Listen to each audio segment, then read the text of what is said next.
What's up YouTube, this is Collect Pokemon, and today we are going to explore the age-long question of pre-order. And by using an analytical, educational perspective, we have to really understand whose fault is it that people pre-order or that we always pre-order at a much higher price. And prices are not as the same as before, and how everything seems to be so much more scalped, expensive, and things. So the traditional thinking of pre-order is the concept that a card store needed a certain profit margin.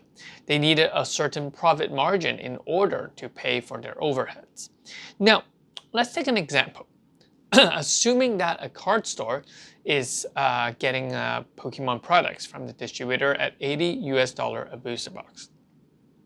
And they are usually having a 20% markup, which is a $96 a booster box. That's the price that they're usually selling it at. Meaning that for each box, they are roughly making around $16.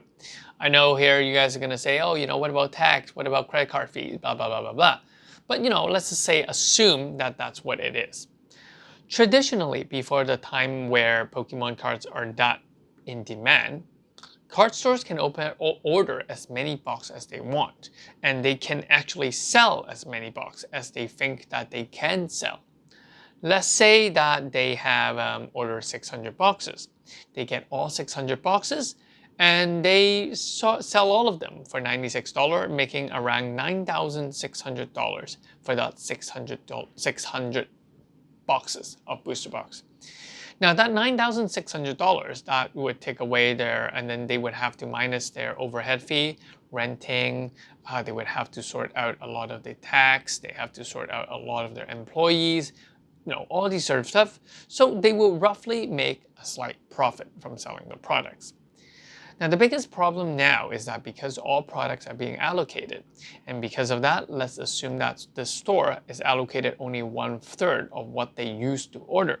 For example, they get 200 booster box. And when they get 200 booster box, they can't sell it at $96 each, because if they do, after selling all 200 boxes, they would only have made $3,200. And if you minus the overhead and everything, they might actually have a loss that month. To counteract this, they must increase the profit margin, the selling price of each of the boxes, from that $16 mark to $48 mark, which will make the booster box to be selling at $128 in order to really sustain that $9,600 profit. So I know you guys are going to say, hey, Collect Pokemon, card store sells multiple products. It's not just one product, these sort of stuff. But you need to understand that card store are not something that is easy. It's not like that they can easily flip money by buying products from the distributors and then selling it to you guys.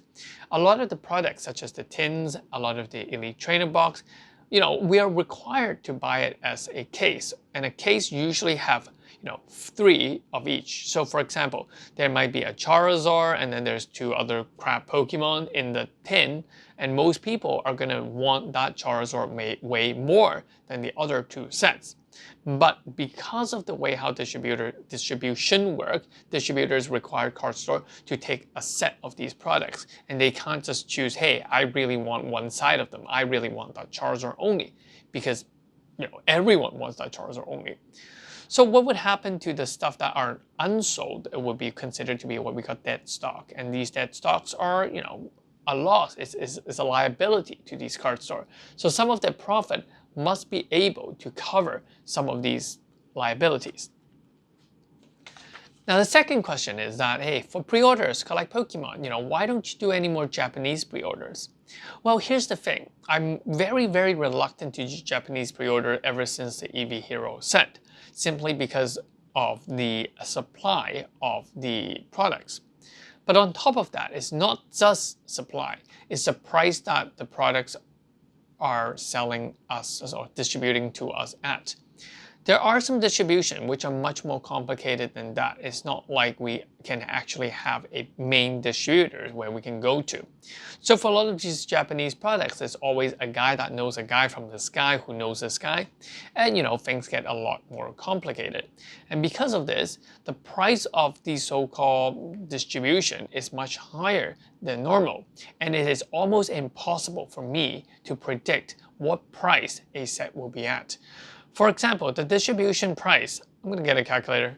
So for example, the distribution price for Fusion Strike was around 80 to 90 US dollar a box. Fusion Strike, 80 to 90 dollar. Whereas for EV Hero, it was at around $60 a booster box. So it can range from that $60 mark to $80 mark. And what was really crazy was the 25th anniversary set. The distribution price with the 4 promos was at around $210. Now, to be very honest, could I have done a pre-order for the Japanese 25th anniversary set? Yes, I could. But if I set that price to be what, $250 US or $230 US, do you really think anyone would buy this? I'm sure some of you guys will. But the question is this: will this price be sustained? And obviously the final answer is no. The order price or the price of this set has dropped drastically, and now it is at around that $150 mark with 4 promo pack. So if I sold those cards to you guys at that $220, $230 at pre-order, and just 1 week after the release, maybe even before the product gets to your door, it dropped $100 US. How do you guys feel? How would you guys feel? I mean, the more mature people will think that, hey, it's really not your fault. But most people will think that, oh my God, you just scammed us, blah, blah, blah, blah, blah. You guys would definitely feel salty about it. So because of that, I've decided not to do any pre-order for that product at all. Now, the last type of pre-order complaint that I hear about is about refund. A lot of people have been complaining that, these stores have been refunding, they're refunding us simply because the price of the product has went up and they just want to make more. They're just greedy. But to be honest, I really don't think that it's that simple. They're simply not, it's not simply because they're greedy. It's just financially not possible. If they set a pre-order price, they have some products, but then a lot of them has been cut. They're unable to fulfill your orders. Some good stores, out of goodwill, will actually go into the secondary market and they'll buy up the product at the secondary market price, even at a break-even or a loss. But when the price gets really crazy, it's no longer a cost that most stores can cover. I mean, at a loss of $10, $20 for a product, that's usually okay. But when we're looking at $50, $100 per product, that becomes much more hefty, but much more heavier. So I just don't think that it's fair for stores to attempt to cover for the loss of these. So I think that it's only logical for refund. It's not that they are greedy and they want to refund the cheaper price and then they want to scalp it or sell it at a much higher price. I mean, okay, so all those 3 points are some other perspective that we should have. We shouldn't always think about stores as greedy. We shouldn't think all the stores are horrible. I mean, there's definitely these stores, but not all of them are like that. So, to answer the last question that we have, whose responsibility is it to do pre-order? Many of you guys will think that it's the store's responsibility. Well, I do take some responsibility for not allowing any pre-order at a much higher price that I think that is no longer logical. I think that the fault is yours. The fault is all yours. The consumer should be able to determine the value of a product, not what a store tells you, not what eBay, not what other people tell you, not what other YouTubers tell you. You have to be able to generate this analytic skills to determine whether a product is worth ordering. Is it worth that value? To me, back then, the 25th anniversary Japanese set at $200 was not worth the value, was not logical, and therefore I did not allow any pre-order.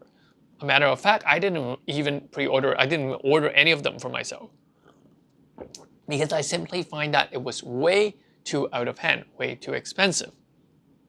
Did I buy some later? Yes, I did. I did buy some when it is around that $120, $150, $120 range. But you know, I just don't feel I'm gonna hold a lot of these because I just don't see that value. Now, what about other products? Some other products which I do see value in is the Ultra Premium Collection in the English set. I've been buying 8 to 10 of them so far for around $350 to $400 range, while the MSRP was $120.